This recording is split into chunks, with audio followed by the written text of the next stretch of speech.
Трябва да се лишим от познатите ни азбуки. Нека изхвърлим историческото бунище. Ненужен отпадък в новия европейски дом. За да разберем другия, трябва да вкусим от неговата болка. Тя да обсеби сетивата ни, нашите мисли и чувства. Да обсеби единния европейски разум. Изток не разбира Запад и Запад не разбира Изток. Те страдат от хилядолетната болест, глухота и слепота един за друг. Аз знам лек за тази болест. Лечението с него е болезнено, но сигурно.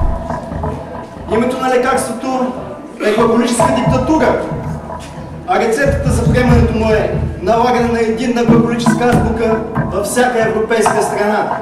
Запад не знае глаголица. Изток отдавна е забравил за нея. Аз заявявам, че няма нищо по-хубаво от това. Само чрез глаголически диктат всички ще полагат еднакви усилия за решаване помощта си. Ние, глаголическите европейци. Манифест на глаголическата диктатура. Аз, глаголическият диктатор, заявявам: спрете! Спрете да пишете европейци! Единна Европа няма нужда от много азбуки. Нужна е само една, единствената и неповторима глаголица. За да постигнем всеобщ писмен катарзис, са необходими жертви. В името на пречистването трябва да се лишим от познатите ни азбуки.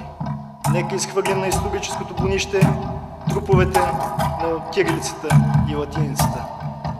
Ненужен отпадък в новия европейски дом.